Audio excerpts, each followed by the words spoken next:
Hello बच्चों, कैसे हैं आप लोग। बेटा इससे पहले आप लोगों को कोऑर्डिनेशन कंपाउंड चैप्टर में दो थ्योरीज पढ़ाई गई, जिसमें पहला था इफेक्टिव एटॉमिक नंबर थ्योरी और दूसरा आप लोगों ने उसे जस्ट बाद जो थ्योरी पढ़ी थी उसको हम बोलते थे सेडविक्स थ्योरी या वार्नर थ्योरी। ठीक, वार्नर थ्योरी में तमाम तरीके के कॉम्प्लिकेशंस आ गए थे, जिनसे कुछ चीज़ों की जानकारी वो प्रॉपर तरीके से नहीं दे पा रहे थे, जैसे मेटल और लिगेंड के बीच में किस तरीके के बॉन्ड का फॉर्मेशन हो रहा है उसके बारे में, और ख़ास तौर से हाइब्रिडाइजेशन और ज्योमेट्री, और साथ ही साथ मैग्नेटिक प्रॉपर्टी जो होती है कॉम्प्लेक्स कंपाउंड की, उसके बारे में वार्नर थ्योरी बहुत ही ज़्यादा जानकारी, या आप ये कह सकते कोई जानकारी नहीं दे रहा था। तो जाहिर सी बात है इन सारी चीज़ों में वार्नर थ्योरी अपने आप को ज़्यादा एक्सप्लेन नहीं कर पा रहा था और वो फेल हो गया। अब उन्हीं चीज़ों को एक्सप्लेन करने के लिए एक नई थ्योरी इंट्रोड्यूस की गई, जिसको हम बोलते हैं बैलेंस बॉन्ड थ्योरी। इसको शार्ट में आप ईबीटी भी लिख सकते हैं आगे रेफरेंस के लिए। तो बेटा बैलेंस बॉन्ड थ्योरी जो वार्नर थ्योरीज़ की लिमिटेशन थी, उन लिमिटेशन को कवर अप करते हुए इंट्रोड्यूस की गई।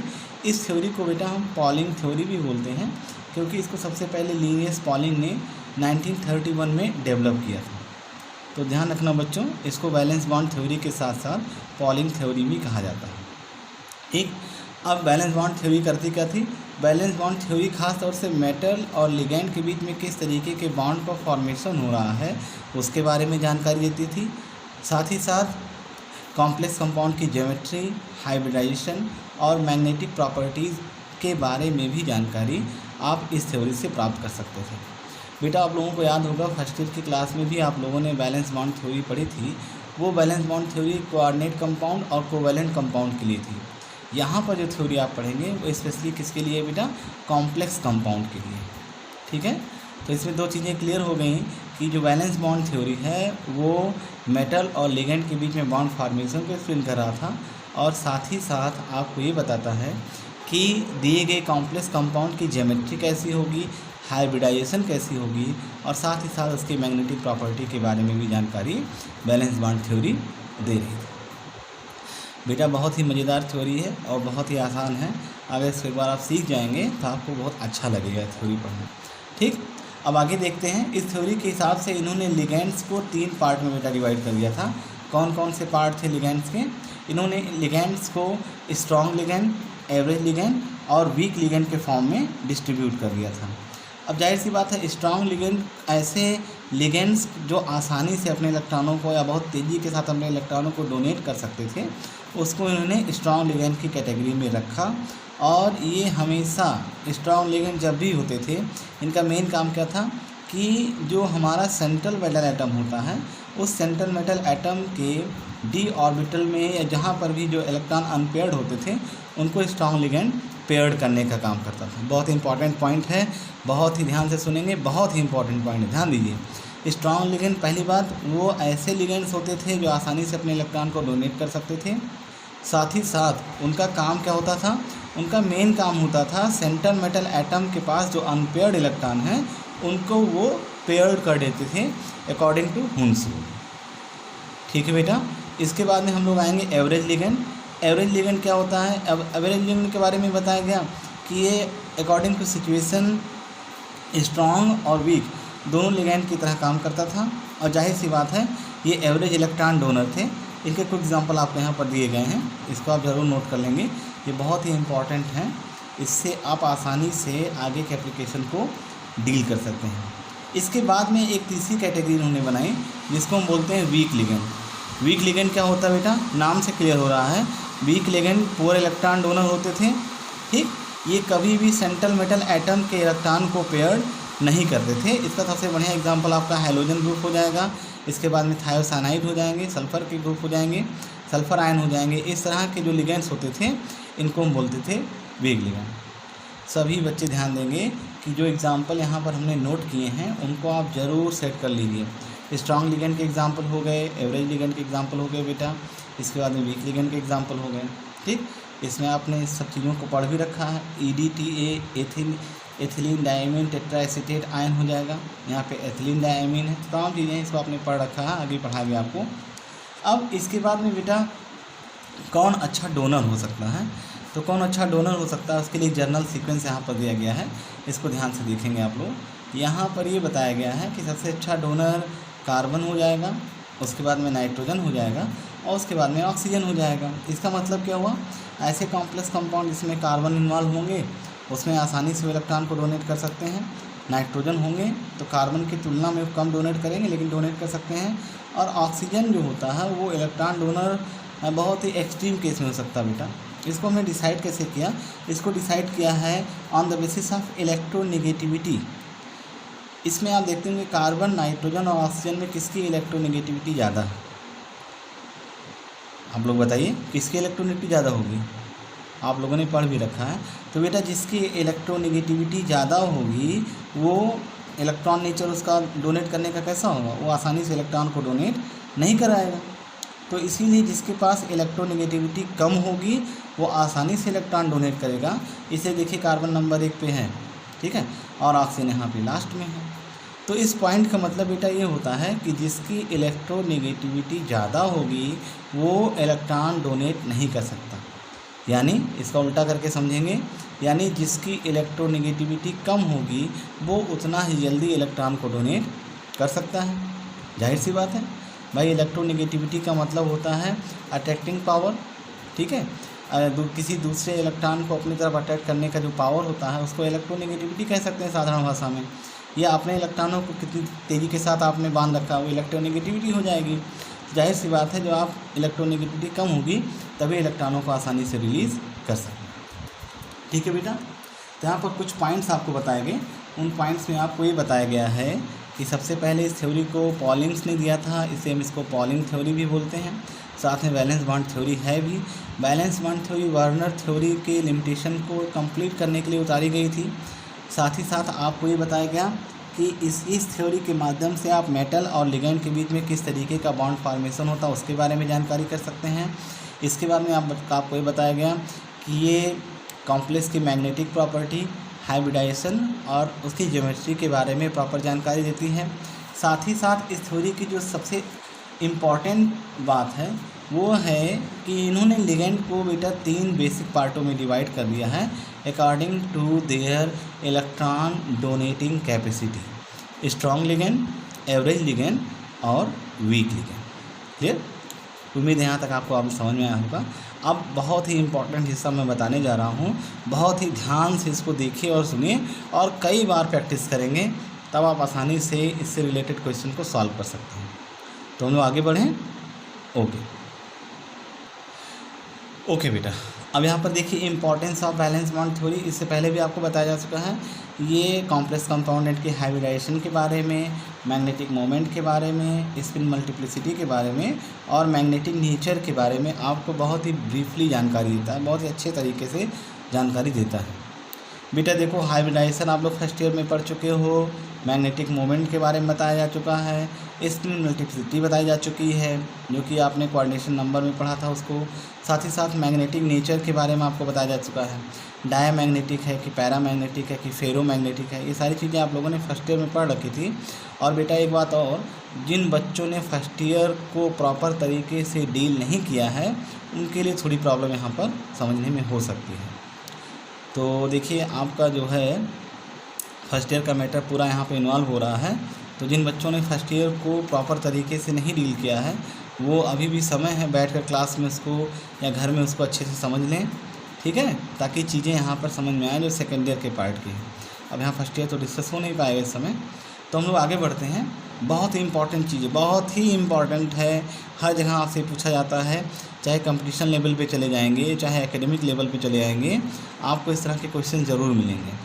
तो बहुत ही कॉन्सेप्शनल पार्ट है, बहुत ही ध्यान से इसको देखें, सुने और बार बार इसी एग्जाम्पल की प्रैक्टिस आप पहले करें, तब अदर एग्जाम्पल को आप उठाएंगे, हम आपको और एग्जाम्पल भी देंगे एज ए होमवर्क। तो देखो बेटा, यहाँ पर है application of valence bond theory. यहाँ पर एक कॉम्प्लेक्स कंपाउंड ले लिया गया है K4 एफिशिएंसी, कई बार नाम आ चुका है, आप इसका नाम जानते होंगे। इस कॉम्प्लेक्स कंपाउंड के हाइब्रिडाइजेशन के बारे में, मैग्नेटिक नेचर के बारे में, मैग्नेटिक नेचर के साथ साथ स्पिन मल्टीप्लिसिटी के बारे में और साथ साथ इसकी ज्योमेट्री के बारे में आपको जानकारी हम बैलेंस बॉन्ड थ्योरी के माध्यम से देंगे। कैसे आपको करना है, देखो बेटा, अगर आपके पास कोई कॉम्प्लेक्स कंपाउंड आता है तो सबसे पहले आप उस कॉम्प्लेक्स कंपाउंड में जो सेंट्रल मेटल एटम होगा, उस सेंट्रल मेटल एटम के ऑक्सीडेशन स्टेट को कैलकुलेट करेंगे। अब बेटा ऑक्सीडेशन स्टेट कैलकुलेट करना आपको बहुत बार बताया गया है, आपके पास वीडियो भी मौजूद है, कहीं कोई डाउट हो तो आप उस वीडियो को देखें और उसको समझने का प्रयास करें। ठीक है बेटा, किसी भी चीज़ को इग्नोर मत कीजिएगा, सारी चीज़ें रिपीट होकर बार बार देखिए इस चैप्टर में आ रहे हैं और लगभग हर चैप्टर में ऐसा ही है। तो सबसे पहले आप क्या करेंगे, सेंट्रल मेटल एटम के ऑक्सीडेशन को यहाँ पर, या ऑक्सीडेशन नंबर या ऑक्सीडेशन स्टेट को यहाँ पर निकालेंगे। इस केस में जो सेंट्रल मेटल एटम Fe है उसका ऑक्सीडेशन स्टेट +2 आ गया, तो यहाँ पर इसको हमने लिख दिया। इसके बाद में आप देखेंगे जो इसके साथ लिगेंड लगा हुआ वो किस तरीके का लिगेंड है, स्ट्रॉन्ग लिगेंड है, वीक लिगेंड है कि एवरेज लिगेंड है। अभी हमने आपको प्रॉपर्टी बताई है कि अगर स्ट्रॉन्ग लिगेंड होता है तो वो अनपेयर्ड इलेक्ट्रॉन को पेयर्ड करने का काम करता है। तो दूसरे नंबर पे हम क्या देखेंगे, नेचर ऑफ लिगेंड, किस तरीके का लिगेंड है वो अपने दिमाग में या कहीं रफ में लिख लीजिए, स्ट्रॉन्ग लिगेंड। फिर इसके बाद में जो आपका सेंट्रल मेटल एटम होगा बेटा, उसके कॉन्फ़िगरेशन को हम लिखेंगे। अच्छा, आप कॉन्फ़िगरेशन को चाहे ऑक्सीडेशन स्टेट के साथ में लिख दीजिए और चाहे पहले कंप्लीट ऑक्सीडेशन स्टेट को हटा के नॉर्मल कॉन्फ़िगरेशन लिख के उसमें से 2 आप माइनस कर लीजिए, ये आपके ऊपर डिपेंड करता है। यहाँ पर हम डायरेक्ट Fe आयन का यानी Fe+2 का ऑक्सीडेशन स्टेट के साथ में इलेक्ट्रॉनिक कॉन्फ़िगरेशन लिखेंगे, तो आर्गन तक तो वही रहेगा, उसका 3d6 और 4s नॉट 0 आ जाएगा। ठीक, हम 4s और 4p तक जाएंगे इसमें।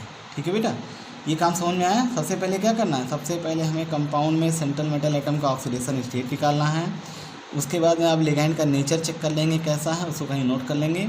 तीसरा सबसे इम्पॉर्टेंट काम आप करेंगे कि जो आपके पास सेंट्रल मेटल एटम होगा बेटा, उस सेंट्रल मेटल एटम का इलेक्ट्रॉनिक कॉन्फ़िगरेशन लिखेंगे विद देयर ऑक्सीडेशन स्टेट। हमने यहाँ पर इलेक्ट्रॉनिक कॉन्फ़िगरेशन लिखा 3d6 4s नॉट, ये आपका ऑक्सीडेशन स्टेट के साथ में Fe का कॉन्फ़िगरेशन हो गया है। देखिए इस तरह से आपने ये सारी चीज़ें आपने फर्स्ट ईयर में पढ़ रखी, किस तरह से इसमें इलेक्ट्रॉन भरे जाएंगे। हुनसूल पहले 1 2 3 4 सब में भर दिया गया, तब इसको आपने पेयरिंग स्टार्ट की, ये काम हो गया। अब इसके बाद में चूँकि यहाँ पर स्ट्रॉन्ग फील्ड लिगेंड्स लगे हुए हैं, तो जाहिर सी बात है जो अनपेयर्ड इलेक्ट्रॉन हैं वो अनपेयर्ड इलेक्ट्रॉन यहाँ पर क्या हो जाएंगे, पेयर्ड हो जाएंगे। ठीक है बेटा, तो पेयर्ड हो जाएंगे। देखिए कैसे पेयर्ड करना, यहाँ पर एक इलेक्ट्रॉन है, अब इसको पेयर्ड करेंगे 1 2 3 4, जाहिर सी बात है 2 यहाँ पर ऑर्बिटल में वो ऐड हो जाएंगे, तो इन दोनों को हमने पेयर्ड कर दिया। तो पेयर्ड करने के बाद में उसको आप कुछ इस तरह से देखेंगे, यहाँ पे इसको ध्यान से देखिए, ये इस तरह से दिखाई पड़ा बेटा। स्ट्रॉन्ग लिगेंड के कारण इस तरह की पेयरिंग हुई और सारे अनपेयर्ड इलेक्ट्रॉन पेयर्ड होकर सेट हो गए। अब हमारे पास Cn की 6 वहाँ पर लिगेंड्स थे, कुल मिला के हमें 6 वैकेंट ऑर्बिटल क्रिएट करना था। तो देखिए 1 2 3 4 5 6, 4p हमने अपनी तरफ से ऐड किया है जो कि इस सीक्वेंस में आएगा। अगर आपने फिर वही बात आएगी, फर्स्ट ईयर में क्लास अटेंड की होगी बेटा और इलेक्ट्रॉनिक कॉन्फ़िगरेशन लिखना सीखा है, तो आप जानेंगे कि 4 इसका 4p आएगा। और हमारे पास देखिए 6 वैकेंट ऑर्बिटल हो गए, जिसमें लिगेंड्स आसानी से ऑर्बिटल ओवरलैपिंग के थ्रू बॉन्ड का फॉर्मेशन कर सकता है, यही बैलेंस बॉन्ड थ्योरी कहती भी है। और इससे पहले भी आपने valence bond theory orbital overlapping first year में आसानी से बहुत ही अच्छे से पढ़ रखा हो। ठीक है बेटा, तो यहाँ पर देखो कितने ऑर्बिटल इन्वॉल्व हो रहे हैं, 1 2, D का 2 और sp3, तो कुल मिला के हाइब्रिडाइजेशन कितना आ गया बेटा, D2sp3। अब सभी लोग फर्स्ट ईयर में चले जाएँ, टोटल फर्स्ट ईयर की क्लास चल रही है, ये कोई सेकेंड ईयर की क्लास नहीं है। देखिए D2sp3, अब यहाँ पर इसका ऑर्बिटल कैसा होगा, इसका शेप कैसा हो जाएगा बेटा, ऑक्टाहेड्रल। ये सारी चीज़ें आपको पढ़ाई गई हैं, फर्स्ट ईयर उठा के देख लेंगे आप। हाइब्रिडाइजेशन के थ्रू ज्योमेट्री निकालना सीख चुके हैं, आपको क्लास में एक बड़ी सी लिस्ट बनवाई गई थी अगर याद होगा तो पहला एप्लीकेशन क्या हो गया, आपने इसकी हेल्प से क्या निकाल दिया, इसका शेप और साथ ही साथ ज्योमेट्री भी कह सकते हैं, ज्योमेट्री उससे क्या होगी यहाँ पर बन गई है। ठीक, अब देखिए इस केस में किसी भी तरीके से अनपेयर्ड इलेक्ट्रॉन नहीं है, तो अनपेयर्ड इलेक्ट्रॉन नहीं होंगे तो क्या हो जाएगा बेटा, डायामैग्नेटिक हो जाएगा, नहीं तो पैरामैग्नेटिक हो जाता। सभी लोग ध्यान दें, सारी चीज़ें अरेंज करने के बाद में आप देख रहे हैं अनपेयर्ड इलेक्ट्रॉन कहीं भी मौजूद नहीं है, इसीलिए क्या हो जाएगा, ये डायामैग्नेटिक हो जाएगा। अगर पेयर्ड इलेक्ट्रॉन होता तो जो आपके अनपेयर्ड इलेक्ट्रॉन हैं इसे यहाँ पर डायामैग्नेटिक। ठीक है, यानी कि यहाँ पर अनपेयर्ड इलेक्ट्रॉन 1 2 3, जो अनपेयर्ड इलेक्ट्रॉन एक हिसाब से देखा जाए है ही नहीं, तो अगर अनपेयर्ड इलेक्ट्रॉन नहीं है तो ये क्या हो जाएगा, डायामैग्नेटिक। अगर अनपेयर्ड इलेक्ट्रॉन होते तो पैरामैग्नेटिक। क्लियर। अब हम देखेंगे स्पिन मल्टीप्लिसिटी। तो बेटा स्पिन मल्टीप्लिसिटी यहाँ पर एक फार्मूला होता है 2s+1, इसकी हेल्प से हम निकालेंगे। s यहाँ पर जो इलेक्ट्रॉन्स होंगे, जो अनपेयर्ड इलेक्ट्रॉन होते हैं, उनकी वैल्यू को रिप्रेजेंट करता है। ठीक है, एक इलेक्ट्रॉन के लिए इसको पढ़ाया भी गया है, जो वैल्यू होती है वो +½ और -½ एक ऊपर जाएगा तो +½ नीचे आएगा तो -½ यहाँ पे कोई भी अनपेयर्ड इलेक्ट्रॉन नहीं है, तो इस तरह से इसमें स्पिन मल्टीप्लिसिटी अगर निकालते हैं तो 2 × 0+1 यहाँ पे क्या वैल्यू आ जाएगी, 1 आ जाएगी। तो बेटा यहाँ पर देखिए 2s+1 में जो s होता है वो नंबर ऑफ़ अनपेयर्ड इलेक्ट्रॉन, जो अनपेयर्ड इलेक्ट्रॉन होते हैं उसमें s की वैल्यू क्या है। अगर बेटा 2 अनपेयर्ड इलेक्ट्रॉन हो गए तो ½ +½ हो जाएगा। ठीक है, अगर एक अनपेयर्ड इलेक्ट्रॉन है तो ½ हो जाएगा। तो इस तरह से यहाँ पर 2 × ½ + 1 करके आप सॉल्व करेंगे। कोई अनपेयर्ड इलेक्ट्रॉन नहीं है तो 2 × 0+1 करके सॉल्व करेंगे। तो इस तरह से आप इसको निकाल सकते हैं। बात समझ में आ रही है। अब चलिए आगे देखते हैं इसका इम्पॉर्टेंट। ओके बेटा, इसका इम्पॉर्टेंट और सबसे लास्ट पॉइंट है मैग्नेटिक मोमेंट निकालना। मैग्नेटिक मोमेंट क्या होता है इसको आप लोग पढ़ चुके हैं। यहाँ पर डिस्कशन देना यानी कि लेक्चर को लंबा करना हो जाएगा, इसको आप पढ़ेंगे देखेंगे। मैग्नेटिक मोमेंट को म्यू से आप रिप्रेजेंट करते हैं और बोर मैग्नेटॉन उसकी यूनिट होती है। अब इसका वैल्यू निकालने का होता है √n+2। यहाँ पर n क्या होता है बेटा, नंबर ऑफ़ अनपेयर्ड इलेक्ट्रॉन होता है। ध्यान दीजिएगा, मल्टीप्लिसिटी में जो s होता था वो अनपेयर्ड इलेक्ट्रॉन की स्पिन यानी कि +½ -½ इसको लेके कंसीडर करते थे। यहाँ पर क्या होगा, यहाँ पर direct number of unpaired electron को ही कंसीडर करेंगे। तो नंबर ऑफ़ इलेक्ट्रॉन जितने होंगे यहाँ पे लिखिएगा। अगर 0 अनपेयर्ड इलेक्ट्रॉन है तो 0 डाल के लिखिए, 2 3 4 5 जो भी 2 हैं तो 2 + 2 करके लिखेंगे, 1 है तो 1 + 2 करके लिखेंगे। मतलब n यहाँ पर नंबर ऑफ़ अनपेयर्ड इलेक्ट्रॉन को डिनोट करता है। तो बेटा यहाँ पर आपको 2-3 चीज़ें बताएगी। सबसे पहले हाइब्रिडाइजेशन आप निकालेंगे, दूसरा हाइब्रिडाइजेशन से उसकी ज्योमेट्री आप निकालेंगे, तीसरा स्पिन मल्टीप्लिसिटी निकालेंगे 2s+1 के हिसाब से, और आप उसके बाद मैग्नेटिक मोमेंट भी निकाल सकते हैं इस फार्मूले के थ्रू। और सबसे इम्पोर्टेंट आपको बताया गया मैग्नेटिक नेचर निकालना। अगर सब अनपेयर्ड इलेक्ट्रॉन उसमें कोई भी नहीं, सब पेयर्ड हैं तो डायामैग्नेटिक, और अनपेयर्ड हैं तो पैरामैग्नेटिक नेचर वो शो करेंगे। बहुत ही इंपॉर्टेंट पॉइंट है। उम्मीद है आप लोगों को समझ में आया होगा। इसकी प्रैक्टिस करेंगे तो आपको और अच्छा लगेगा। इसके अलावा देखिए और एग्जांपल आपकी प्रैक्टिस के लिए मैं दे रहा हूँ यहाँ पर। K3Fe6 का निकाल के देखिएगा, NiCO4 निकल का निकाल के देखिएगा। ठीक है, उसके अलावा एक क्वेश्चन यहाँ पर देखो बेटा, हमने यहाँ पर एक क्वेश्चन आपके लिए रखा है। आप प्रैक्टिस करना चाहें तो इसकी प्रैक्टिस कर सकते हैं, अदरवाइज PSS में भी डिस्कस कर सकते हैं इसको। आप देखो, find out the complex form with nickel is heated with CO gas. यहाँ पर सबसे पहले आपको पता करना है कि कौन सा कॉम्प्लेक्स बनेगा। अब जो कॉम्प्लेक्स बनेगा उसका हाइब्रिडाइजेशन, उसका मैग्नेटिक मोमेंट, उसकी स्पिन मल्टीप्लिसिटी और साथ में मैग्नेटिक नेचर आपको यहाँ पर डिटेल में बताना है। तो बेटा सारी चीज़ें आपको समझा दी गई हैं।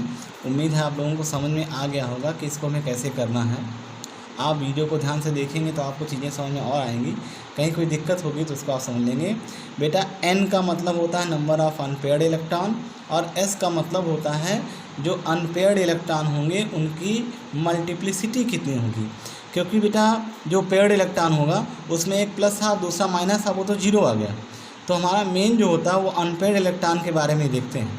एक अनपेयर्ड इलेक्ट्रॉन है तो +½ दूसरा अनपेयर्ड इलेक्ट्रॉन है तो दूसरा +½ तीसरा अनपेयर्ड इलेक्ट्रॉन है तो तीसरा +½ तो आप यहाँ पर इसको लिख सकते हैं 2 × 3/2 + 1 करके आप सॉल्व कर सकते हैं इसको। बात समझ में आई भाई। +½ इसको आपने 1 कर दिया, 1 +½ जो भी आप करेंगे उसको आप वहाँ पर मिल करके लिख सकते हैं। ठीक, तो उम्मीद है बेटा आप लोगों का लेक्चर समझ में आया होगा। और बैलेंस बॉन्ड थ्योरी का जो एप्लीकेशन है, मेन इंपॉर्टेंट उसका एप्लीकेशन है, वो भी आपको समझ में आया होगा। इसको आप कई बार करिए। कहीं कोई दिक्कत होती है तो आप कमेंट बॉक्स में पूछ सकते हैं। उसके अलावा PSS में इसको हम डिटेल में डिस्कस कर सकते हैं। ओके बेटा, have a nice day. Thank you.